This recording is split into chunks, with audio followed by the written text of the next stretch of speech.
आज हम टीबी के बारे में जानेंगे। टीबी यानी कि ट्यूबरकुलोसिस के बारे में देखेंगे। ट्यूबरकुलोसिस बीमारी जो है उसके लक्षण क्या होते हैं और उसका डायग्नोसिस क्या होता है। दोस्तों, टीबी एक ऐसा बीमारी है जो बॉडी के किसी भी पार्ट्स में हो जाता है, जैसे कि फेफड़े की TB, brain TB, intestinal TB, bone TB, ऐसे बॉडी के किसी भी भाग में टीबी जो है वो हो जाता है। उसके डायग्नोसिस के लिए कौन से जांच करवाए जाते हैं इसके बारे में हम बात करेंगे। तो टीबी के जांच के लिए बहुत सारे टेस्ट अवेलेबल हैं, जैसे स्पूटम का, अगर लंग्स से टीबी है तो उसके स्पूटम टेस्ट करवाया जाता है, या कभी कभी जो है छाती में पानी इकट्ठा हो जाता है जिसको प्लूरल इफोजन कहते हैं, तो उसको टैपिंग करके यानी छाती से पानी निकाल करके उसका जांच करवाया जाता है, जीन एक्सपर्ट कराया जाता है। ये सब बहुत सारी जांच अवेलेबल है। लेकिन एक कॉमन टेस्ट होता है टीबी का, बहुत ही आसान टेस्ट होता है, उसे मैनटॉक्स टेस्ट कहते हैं। उसके बारे में हम आज डिस्कस करेंगे। इसके लिए दोस्तों क्या होता है, एक ये ट्यूबरकुलिन नाम का एक इंजेक्शन होता है, इसका यूज करके टीबी का जांच किया जाता है और इसके थ्रू टीबी का पता लगाया जाता है। बॉडी के किसी भी पार्ट में अगर टीबी का बैक्टीरिया अगर एक्टिव होगा तो उसको ये डायग्नोसिस करने में ये बहुत इम्पोर्टेंट ये टेस्ट होता है। इसके लिए क्या किया जाता है कि एक पतले नीडल की सहायता से, बहुत ही पतले नीडल जनरली जो इंसुलिन को इंजेक्ट करने के लिए जो यूज किया जाता है सिरिंज, उसके थ्रू इसको 0.1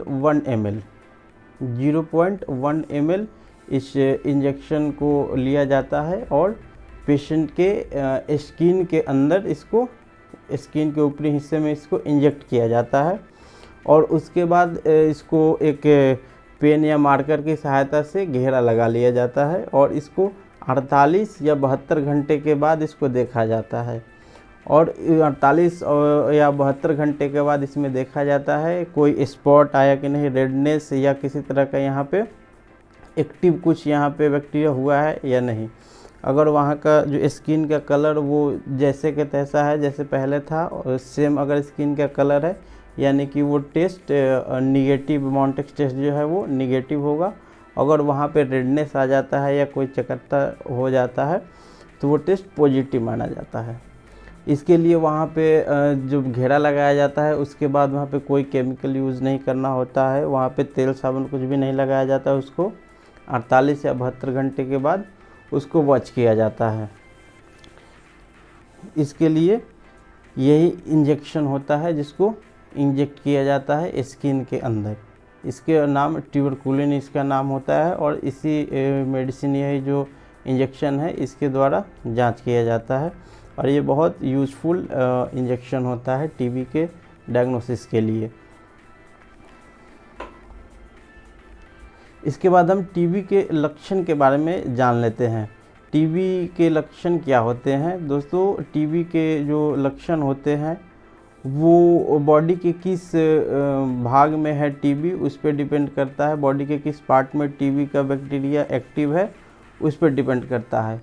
लेकिन कुछ सिम्टम्स होते हैं जो बॉडी के किसी भी पार्ट्स में जो है अगर टीबी का बैक्टीरिया एक्टिव होगा तो कुछ सिम्टम्स होते हैं जो कॉमन सिम्टम्स होते हैं, जैसे कि वेट लॉस, वज़न का लगातार कम होना, ये टीबी के लक्षण होते हैं, या बुखार का आते जाते रहना, ये टीबी के लक्षण हैं। बॉडी के किसी भी पार्ट में अगर टीबी का बैक्टीरिया, जिसको माइकोबैक्टीरियम ट्यूबरकुलोसिस कहा जाता है, अगर वो एक्टिव होगा तो बॉडी के किसी पार्ट में अगर एक्टिव होगा तो फीवर ऑन ऑफ और लगातार वज़न का कम होना, ये सिम्टम्स देखने को मिलता है। इसके अलावा अगर लंग्स टीबी की बात करें तो लंग्स टीबी में क्या होता है, खांसी लगातार 1 सप्ताह से या 14 दिन के बाद लगातार अगर खांसी रह रहा है, ठीक नहीं हो रहा है, तो वो टीबी के लक्षण हो सकता है। हीमोपेटिसिस यानी कि बलगम के साथ में मुंह से जो है खून आते रहता है, ये टीबी के लक्षण हो सकते हैं। इसके अलावा अगर ब्रेन टीबी की बात करें तो ब्रेन टीबी में भी फीवर और वेट लॉस तो होता ही होता है। उसके अलावा अगर ब्रेन टीबी अगर बढ़ जाता है तो सीजर यानी कि चमकी की समस्या शुरू हो जाती है पेशेंट में।